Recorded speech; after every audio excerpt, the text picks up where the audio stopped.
Assalamualaikum warahmatullahi wabarakatuh. Hi, this is Muhammad Zamrul Zainal. Thanks for watching my videos. Today I will show you on more or less a practical way on how to design a gas pipeline using GAP. Okay, so this is the simplest approach. Hopefully it's quick enough and accurate enough for us to design, estimates the size of the pipeline. Okay, so let's begin. So I will use this source approach.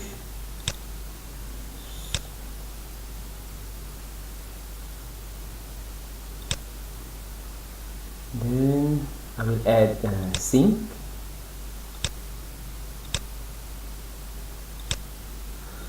Then to design to build a pipeline, you need to have two joints. So I add join, another one, and let's link everything together.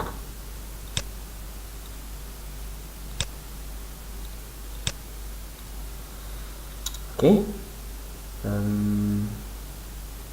So as usual, we need to specify what are these the downstream condition of the pipeline.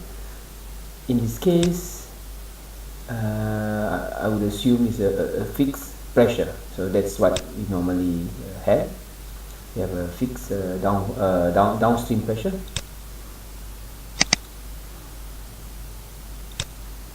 Which is at 500 psig. Good. And then for our pipeline dimension, okay, just go to summary, input, description. Pipeline is 250 kilometers. And it's a horizontal pipeline, so I just assume the upstream elevation and downstream elevation are same. For initial value for diameters, I just assume 20 inch. And I change my correlation to Petroleum Expert 5. There you go. And now for the source. Fixed rate. So the basis is a fixed rate. So I've given a plateau rate of a gas total gas production from the field. So I will base on that plateau rate, which is the fixed rate approach. There are three options: fixed rate, fixed pressure, fixed mass rate. But for my case, I choose fixed rate. So my fixed rate is at 500 million scuff per day. And the upstream pressure is more around 95 Fahrenheit. And for the fluid, my gas gravity is 0.69, CO2 level is 2%, 1%, and this is a dry gas basically, so there's no water, no condensate. Okay, yeah, so I can start the calculations. There you go. Basically we have to be clear on the criteria of the pipeline. So if the pipeline is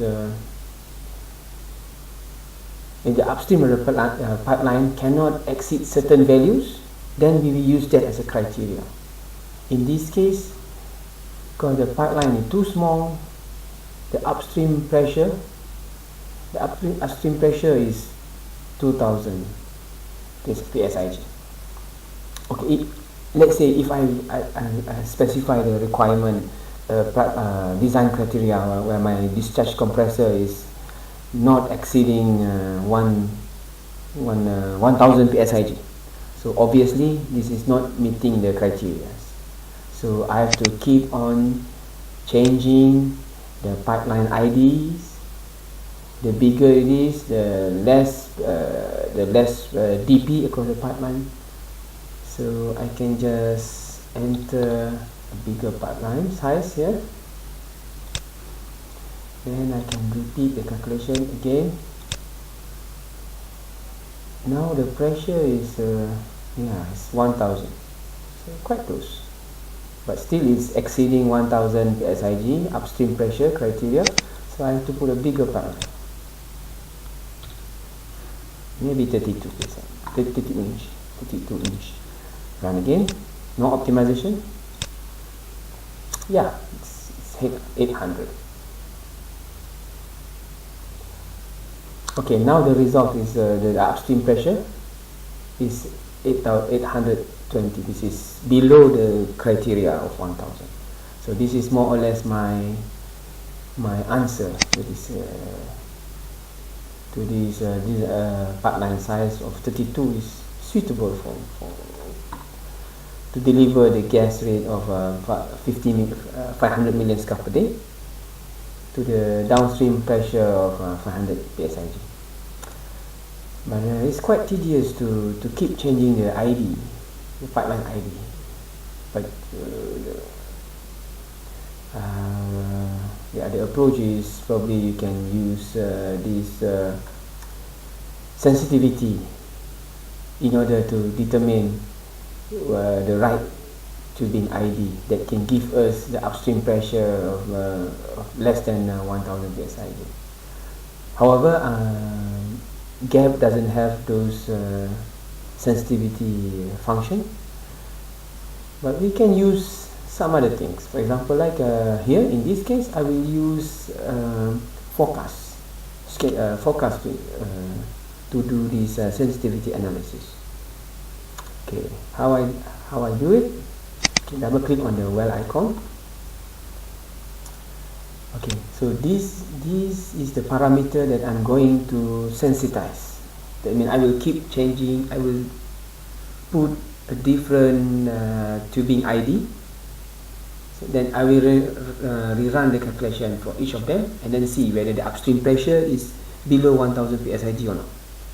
So I will use this schedule function. Okay, so let's go back to the description. In order to use the schedule function, I need the open server string for these particular parameters. How to get it? Right click on the box, go to open server. So these are the specific open server string for that particular parameters. So just click copy and then OK. Then go to schedule. I will start entering data into this schedule information. So I'll just use any simple date. 11111. Event type, I choose change open server variables. Then I just Control V. I just paste the open server string that I just copied from the description. Okay, let's start with 20-inch tubing size. Okay, pipeline size. Okay, after I complete the first row here, when I put after I put the 20-inch pipeline size, I can just select the row number 1, Control C, copy, select row number 2, Control V. Okay, this is important. The first one I choose 1st of January. So the second one I will choose 2nd of January. So this is to avoid confusion between the first date and the second date. because on the first day I use a different tubing size, pipeline size. The second day I choose slightly bigger, 24 inch. So now I repeat the same process, different pipeline.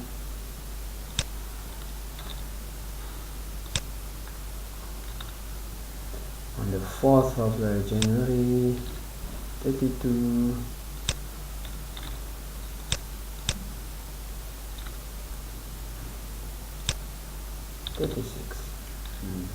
okay. Just take note that the first of January is 20 inch, and then we have an incremental of 4 inch to bigger sizes, from the 1st of January until on the 5th of January. Okay, so now I'm ready to run the calculation for all of them. So the Prosper gap will check the pressure drop based on based on this tubing pipeline ID. So in one go. So this is more or less equivalent to the tubing sensitivity analysis. Okay, click OK. Then click run prediction. So I just have to remember to put the start date 1st January and the end date on the 6th of January, and my time step is on daily basis. Okay, nothing here, and then no optimization. There you go. Okay, now we have the results. We can either double click on the well and check the results,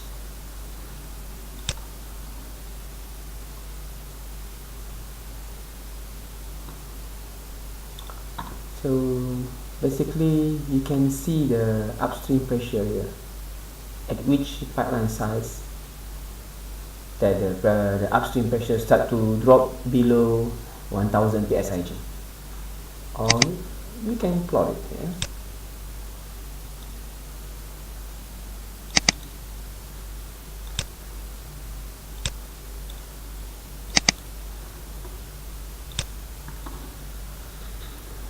So this is a better representation of the results. So you can have some ideas between the third day,